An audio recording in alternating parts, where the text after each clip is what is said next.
Podcast ini merupakan salah satu kegiatan untuk memfasilitasi para perempuan muda yang tergabung dalam kelompok Puan Muda atau KPM yang diorganisir oleh Rumpun melalui program penguatan kepemimpinan perempuan muda menuju generasi emas Indonesia yang berlangsung selama Agustus 2024 hingga Januari 2025. Temukan kisah-kisah menarik dan inspiratif dari para puan muda di podcast ini. Bersama kami, Kak Happy dan Kak Kisha dalam Puan Muda Punya Cerita.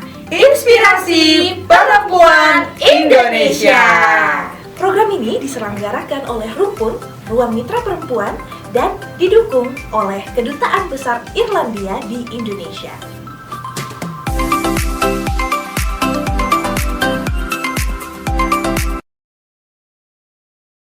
Hai, selamat datang. Selamat bergabung kembali bersama kami Puan Muda Punya Cerita, sebuah podcast berbagi pengalaman dan inspirasi perempuan. Bersama kali ini saya Kak Happy. Hari ini kita akan berbincang bersama dengan dua orang narasumber yang sudah hadir di sini. Dan siapa dia ini yang sudah cantik-cantik datang hari ini. Halo, selamat pagi. Halo, selamat pagi. Halo. Iya, gimana kabar? Baik. Oke, baik banget ya. Baik banget. Iya, kalau yang ini siapa nih? Kalian bisa dong memperkenalkan diri kepada para pemirsa di sini. Halo, nama saya Fauzia Rohma, biasa dipanggil Yaya. Saya anggota dari kelompok Puan Muda Putri Langlang. Oke. Halo, saya Vina Melinda, biasa dipanggil Vina. Saya kelompok dari KPM Putri Langlang. Oh, Putri Langlang. Ya, kita mau ngomongin apa sih sebenarnya hari ini? Problematika perempuan muda. Oke, emang ngapain sih? Ada masalah apa dengan kalian? Jadi kalau kalian sebagai perempuan muda itu masalahnya apa? Sampai harus kemudian kita mau membincang ini. Spill. Biasanya tentang insecure gitu. Terlalu ngikutin tren TikTok juga. Emang apa yang bikin kamu insecure? Standar TikTok itu loh, Miss. Kayak ada yang merendahkan perempuan gitu. Kalau nggak putih nggak cantik, kalau nggak maju nggak cantik gitu. Oke, jadi kayak kalian ngerasa harus terdefinisikan kecantikannya melalui TikTok itu. Ya. Oke. Kalau Yaya apa tuh? Kalau aku yang aku alami seringnya adalah perbedaan antara hak perempuan dan laki-laki. Di mana perempuan nggak perlu berpendidikan tinggi, perempuan nggak perlu menentukan pilihannya sendiri karena mereka sudah ada masa depan yaitu di pawon.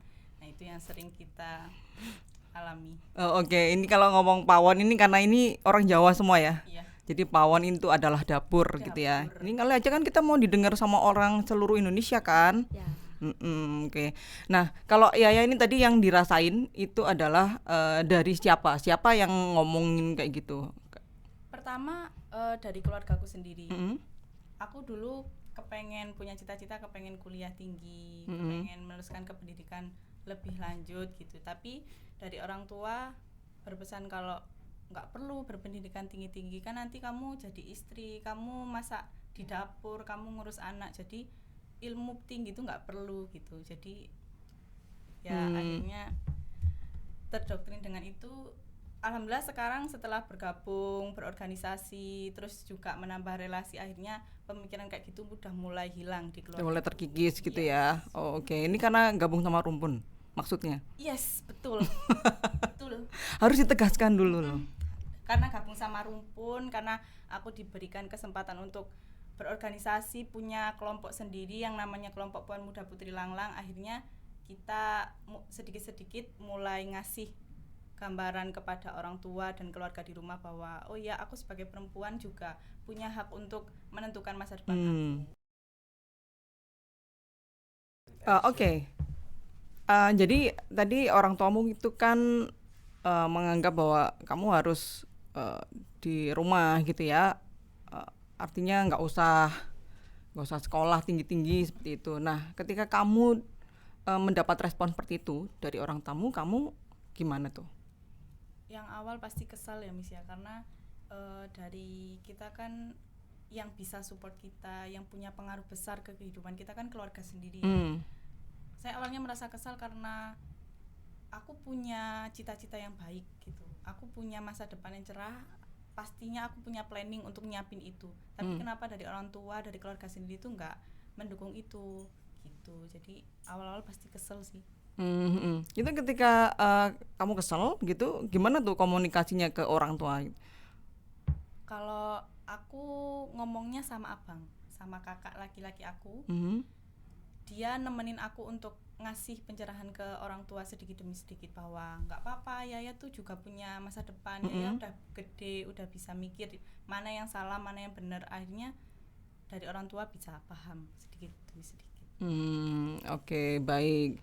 Jadi dengan kemudian kamu tadi berorganisasi, kamu juga belajar berkomunikasi, kemudian ini bisa menyampaikan apa yang kamu pikirkan kepada orang tuamu ya. Betul. Ya, ini juga salah satu poin dari kepemimpinan sih sebenarnya. Betul.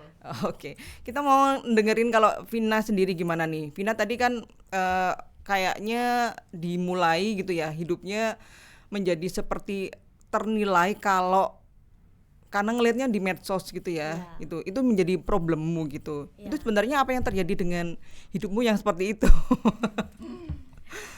Ya gimana ya, lebih kayak menutup diri gitu loh. Jadi kayak takut sama orang-orang, takut kayak dijelek-jelekin juga gitu.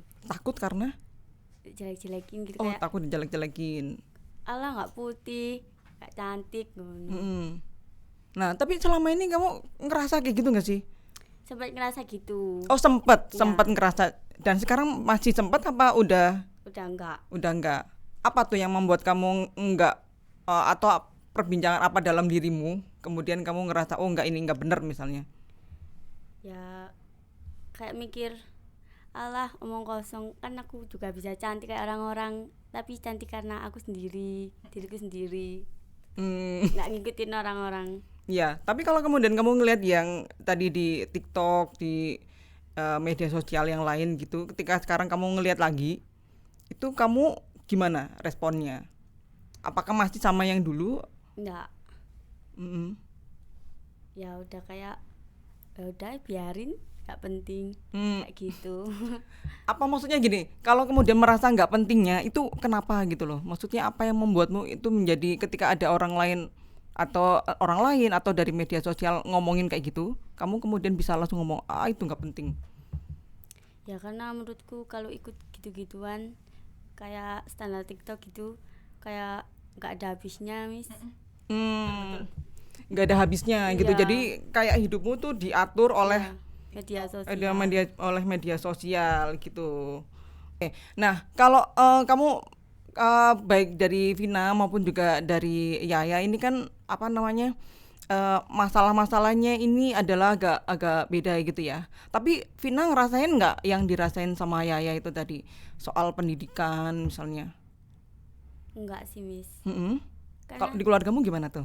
Kalau di keluarga sih mendukung banget ya, apalagi mama itu dukung banget, jadi sekolah tinggi-tinggi. Tapi kan kalau nggak ada niatan besar, takutnya Putus tengah jalan. iya. Nah, kamu punya niatan besar nggak untuk itu? Masih bimbang, Miss. Apa tuh kenapa yang membuatmu menjadi bimbang? Takut cara ngambil jurusan. Jadi sejauh ini kamu belum ngerasa ngerti harus ngambil jurusan apa? Iya. Loh, selama ini kamu sekolahnya mengambil pendidikan jurusannya apa tuh? Multimedia. Nah itu kenapa nggak dikembangin tuh? Nggak suka. Oh, nggak suka? Nggak Lah, suka. itu kan udah lama banget kamu sekolah di situ. Iya, tapi kurang minat kalau kuliah sama jurusannya. Oh, oke. Berarti kalau kayak gitu apa tuh yang membuatmu minat sebenarnya dalam hidupmu? Pengen yang kayak ngelukis-ngelukis gitu loh, Miss. Kayak apaan? Seni. Iya. Oh, seni. Yang seperti? Kayak ngelukis, nari gitu. Lah tapi tidak dilakukan karena Masih bimbang sama biayanya juga. oh, oke. Kalau ya ini kan juga mungkin juga ngelihat ya fenomena kayak gini misalnya teman-teman yang kepingin menuju pada cita-citanya tetapi kemudian nggak punya biaya dan gitu. Kamu punya ide nggak gimana? atau punya gimana kalau pandanganmu sebagai puan muda itu melihat yang seperti ini? Menurutku memang masalah biaya ini jadi sesuatu yang menghambat juga ya Miss ya. Apalagi kalau kita punya saudara, punya adik yang jadi pertimbangan gitu. Ketika mereka harus melanjutkan sekolah, terus karena terhalang biaya akhirnya ya kita jadi ngalah gitu ya. Tapi menurutku solusi yang tepat adalah kalau kita masih punya kemauan, pasti kita mengusahakan jalan untuk itu. Kalau saya pribadi, saya memang masih ingin kuliah, makanya kalau sekarang di tahun-tahun ini saya akan habiskan waktu untuk bekerja, untuk nabung, cari uang. Nantinya ketika sudah ready semua kita sikat. Oke. Mau kuliah ya? Yes. Mau lanjut kuliah, mudah-mudahan nanti tercapai nih Amin, cita-citanya. Oke, baik. Nah, sekarang kembali ke Vina tadi nih ya. Tadi soal dirimu kan seperti terdefinisikan dengan media sosial itu tadi ya. Kamu ini enggak, maksudnya juga apakah juga melihat fenomena lain di media sosial, misalnya teman-temanmu atau perempuan-perempuan lain yang hidupnya itu seperti atau harus ngikutin yang ada di media sosial? Iya. Temenku sih kayak gimana ya? Kan lagi scroll media sosial gitu, terus keluar kata-kata kayak insecure gitu, terus kayak aku ternyata ngene yo gak kayak wong-wong Relate sama konten nih.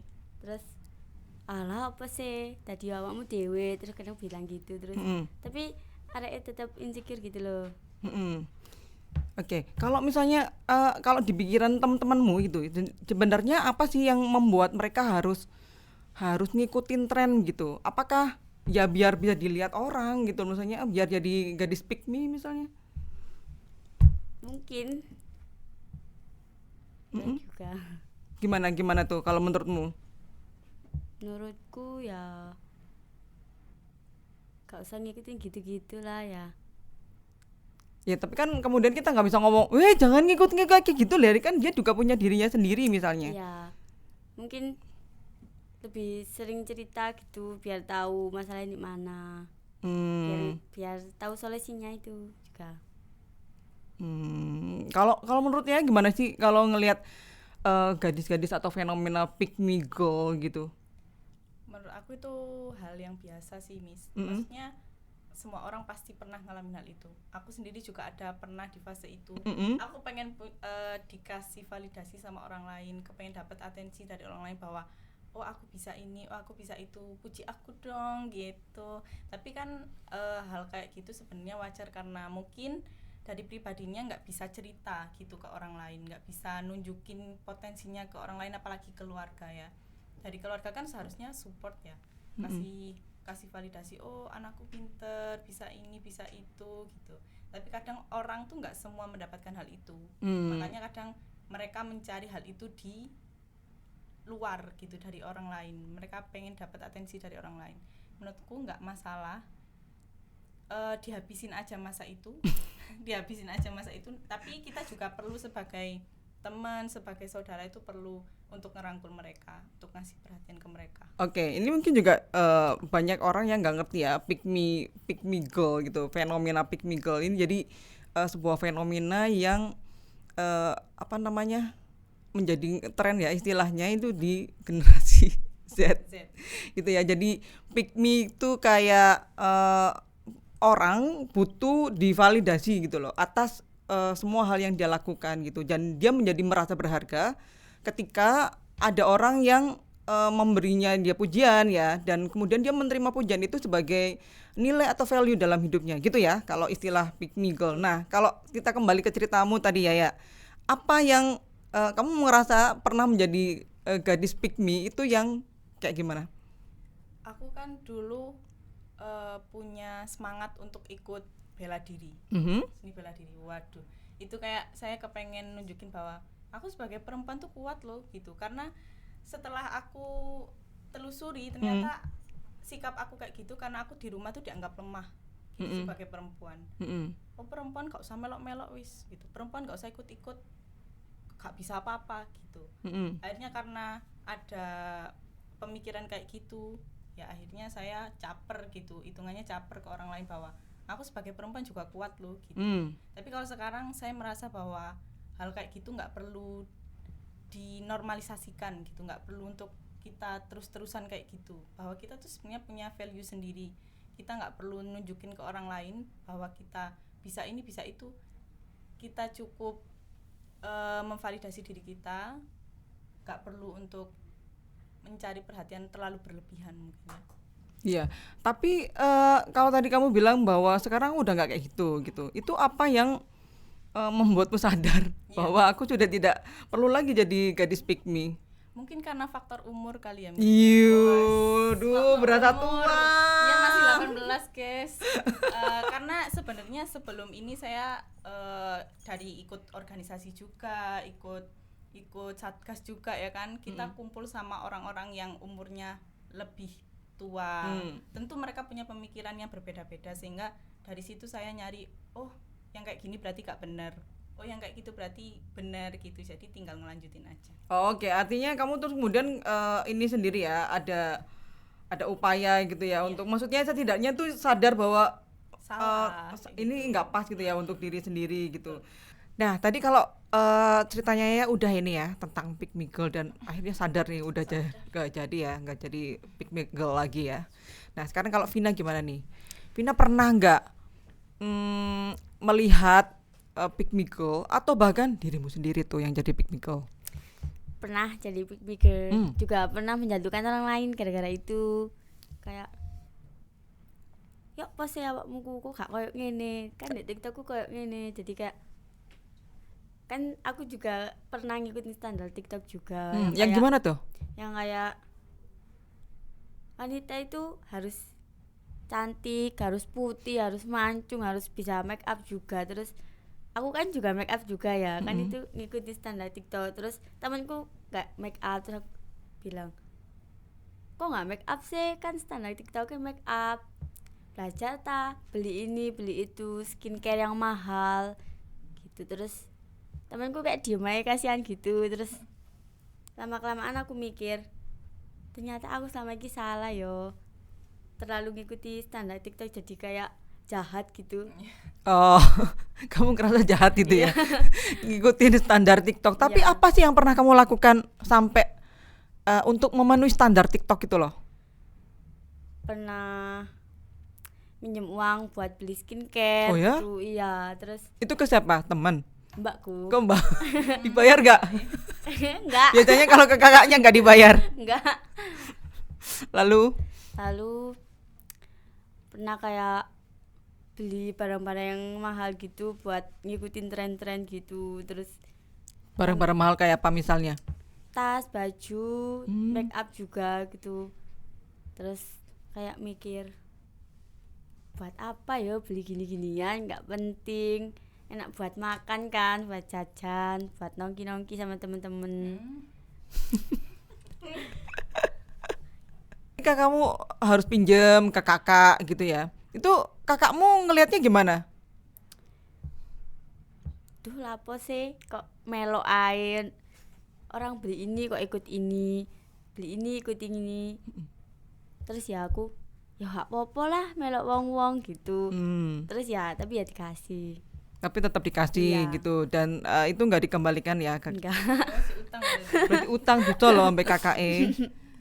Iya, kalau tadi dirimu kan bilang ya bahwa biar kemudian nanti apa namanya itu dilakukan ketika kamu tadi beli-beli dengan utang dari kakaknya, itu dalam rangka biar sesuai dengan standar TikTok. Ya.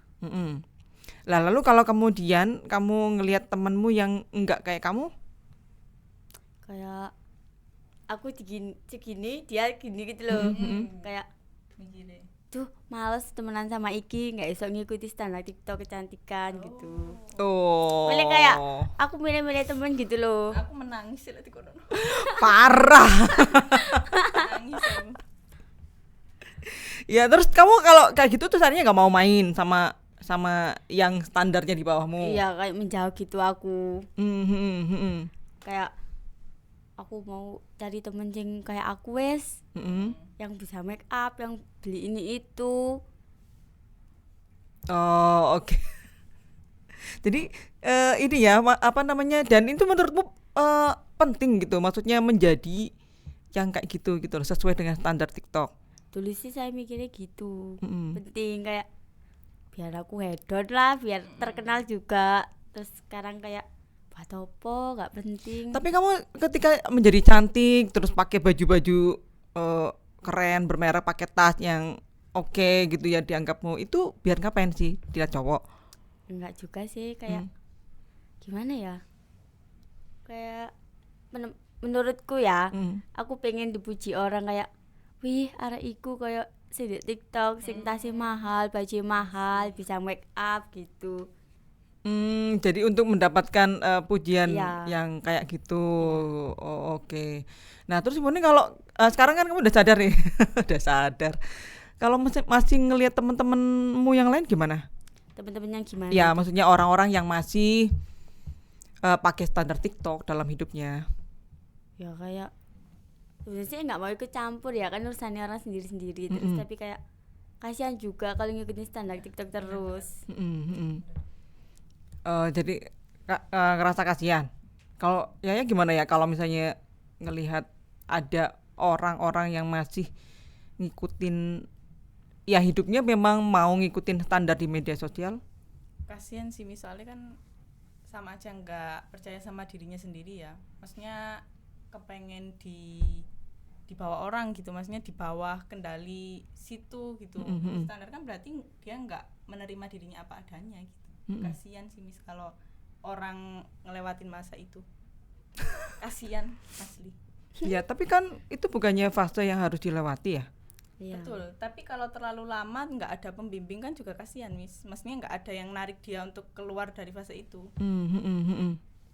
Iya, berarti kalau misalnya kalau tadi Vina Yaya tadi bilang itu kan kasihan sudah itu ya, pernah jadi berarti gadis Yaya pick memang me girl nyadar ya. bahwa fase Jadi itu seorang sebenarnya fase gelap ya. Miguel gitu ya. Nah, Fase yang nggak, momen apa harusnya sih nggak yang terlalu kemudian membuat berlangsung kamu tuh sadar gitu? Nah, Saya tapi sadar karena kalau misalnya kemudian teman ngeliat saya kayak yang gitu, bilang. Vina gimana Vin Kan ngelihat saya teman-teman kan yang masih di kalau masa pick me ya ini nggak dan ke semua ya. kamu Terus temanku mau tuh melakukan apa gitu? bilang Kayak, gini, ayo ngobrol sih, kayak ngajak ngobrol gitu kan, biar tahu apa ya, masalahnya di mana. terus jahat gitu loh. Kan Terus juga aku kan pernah temanku lewat juga di pick me masa, juga. Terus masa itu. Jadi temanku kayak yang satu ngasih itu solusi bilang, juga. aduh pick me men sih ya. Terus Maksudnya lek solusinya, ya opo. jangan ngono maneh itu. Tapi kalau dia nolak gimana kan? Itu Ternyata styleku sama misalnya. pick me Aku nggak kayak bisa arek keren loh iku. kalau misalnya nggak pakai. Cukup tak duitmu Sadar gitu. Gimana iki? Langsung ya, langsung nyadaro. Kamu tuh belajar dari sadar dong kalau uangmu nggak cukup gitu ya. Oke, apalagi sampai utang-utang ya. Sadar gitu. Berarti kalau kayak gitu ada ini ya, apa namanya? Ada nilai hidupmu yang kamu anggap itu tidak sesuai dengan ketika menjadi gadis pick me ya. Iya. Oh, oke. Nah, kalau kemudian ke Yaya ini tadi, Yaya itu kan ngerasa direndahkan ya sebagai perempuan dan bandingannya laki-laki lagi ya. Nah, momen yang kemudian Yaya ngerasa tersadar gitu ya bahwa oh aku perempuan bisa kok gitu loh. Apalagi tadi juga bilang kan ikut kegiatan yang juga sebenarnya oh, aku juga bisa kok melebihi dari laki-laki kayak gitu. Itu apa yang kemudian kamu sadar bahwa ketika melakukan itu pun itu juga sebenarnya nggak pas gitu. Kan aku selama ini sempat ke BLK juga, berorganisasi juga sampai sekarang gitu. Aku kan ketemu banyak orang. Ketika ketemu banyak orang ini juga aku minta saran dari mereka juga, cerita-cerita ke mereka bahwa aku dulu pernah kayak gini, gimana solusi yang tepat gitu. Kadang nggak dari situ, aku ngelihat juga dari perilaku orang gitu. Kalau misalkan orang dinilai kayak misalkan jelek kan pasti nggak dilakuin ya, berarti ya itu yang aku tiru gitu. Terus juga aku sering juga cerita sama orang tua di rumah, sama ibu sering. Dari ibu tuh bilang kalau perempuan tuh punya nilai kalau kita tahu tempat kita di mana gitu. Jadi dari situ aku mulai sadar bahwa oh aku nggak perlu untuk sama gitu, nggak perlu untuk sama dengan laki-laki, nggak perlu, karena aku punya tempat sendiri, punya nilai sendiri di tempat itu gitu. Bisa dicontohkan misalnya tempat yang kayak gimana? Kalau perempuan kan identik dengan kayak misalkan bukan pekerjaan berat ya, misalkan kalau laki-laki mungkin biasa untuk mereka tuh mungkin pamer kekuatan mereka atau gimana. Kalau perempuan menurutku aku nunjukin itu dengan cara aku ikut organisasi, aku sampai sekarang datang di sini juga itu menjadi satu hal yang menyadarkan aku bahwa di sini tempat aku nggak perlu sama kayak laki-laki dengan kekuatan fisik aku yang seperti ini, enggak, tapi aku bisa nunjukin di hal lain kayak gini contohnya. Oke, baik. Jadi berbagi pengalaman, berbagi kisah hidup yang kemudian nantinya juga bisa diambil oleh orang lain, itu juga satu hal lah ya, yang kemudian aku tidak harus sama dengan orang lain gitu ya, terutama dalam hal ini laki-laki. Dalam hal pendidikan ya tadi yang kemudian di masyarakat sekitarmu yang masih menganggap bahwa perempuan ya nggak usah sekolah tinggi-tinggi, udah cuma segitu aja tempatmu gitu ya. Oke, baik. Jadi kalau kemudian Yaya melihat di sekitarmu misalnya tadi terkait dengan masih ada orang-orang yang udahlah perempuan di rumah aja, nggak usah sekolah, itu gimana nih? Responku ya. Kalau aku mungkin yang penting keluarga aku udah nggak mikir gitu sih, Miss. Terus kalau misalkan mereka punya anak, anaknya aku rangkul gitu, aku temenin mereka. Aku kadang cerita juga sama tetangga-tetangga gitu yang seumuran gitu. Kira-kira apa ya problem atau perempuan muda yang sering kamu alami gitu, yang di lingkungan sekitarmu. Ternyata mereka juga menyampaikan hal yang sama. Lalu aku sebagai teman mereka kan nggak punya hak untuk ikut terlalu dalam gitu dalam masalah keluarga. Jadi ya aku kasih tahu sesuai dengan pengalaman aku bahwa nggak apa-apa, sambil jalan aja. Nanti kamu seiring berjalannya waktu, kamu mulai berpikir dewasa, kamu bisa nyampaikan ke orang tua kamu bahwa itu hal yang nggak benar gitu. Jadi keep going aja. Oke. Baik. Cut bentar. Dari kisah keduanya, kita bisa belajar bahwasanya menjadi perempuan muda itu banyak masalahnya. Gak hanya dengan masalah dengan laki-laki, tetapi juga dengan sesama perempuan yang kemudian akhirnya kita lupa bahwa kita sebenarnya perlu untuk juga support perempuan, woman support woman. Dan dari keduanya juga kita juga belajar bahwasanya menyadari kesalahan itu juga bukan sesuatu yang memalukan, karena teman-teman di sini ternyata hebat, sudah ngerti gimana sih kesalahannya dan kemudian gimana kemudian memperbaikinya. Dan mudah-mudahan ini bisa menjadi inspirasi atau juga highlight ya bagi teman-teman penonton podcast kita hari ini. Dan satu yang tadi penting adalah salah satu cara untuk kemudian bisa menjadi sadar adalah teman-teman ngobrol dengan sesama teman atau juga dengan orang tua, yang akhirnya kemudian kita menjadi tahu bahwa ada value dalam hidup yang tidak kita lakukan karena kemudian kita sudah terdefinisi oleh media sosial atau juga oleh pemikiran orang lain yang ternyata itu tidak sesuai dengan diri kita sendiri. Dan teman-teman berhasil mengingatkan kita semua ya, kemudian mengembalikan kita semua bahwasanya kita harus bisa hidup berdasarkan value atau nilai yang kita yakini itu adalah sesuatu yang benar dan baik. Dan teman-teman, sebelum kita mengakhiri, tentu ada dong pesan-pesan yang ingin disampaikan kepada pemirsa atau penonton ini ya, karena kita sudah ngobrol hampir berapa menit ini? Waduh, 3 jam. 3 jam, gak kerasa banget. Oke, dari Vina dulu, silakan. Dipandang cantik memang menyenangkan, dipandang pintar lebih membanggakan. Aduh, Dek. Asik ya. Sekarang kita ke Yaya. Terima kasih Vina. Perempuan juga manusia, perempuan muda boleh berkarya. Mantap. Oke, baik. Terima kasih para penonton dimanapun Anda berada. Terima kasih sudah ikut dalam obrolan podcast berbagi pengalaman dan inspirasi perempuan dalam Puan Muda Punya Cerita. Dan akhirnya sampai jumpa di kesempatan berikutnya. Dadah.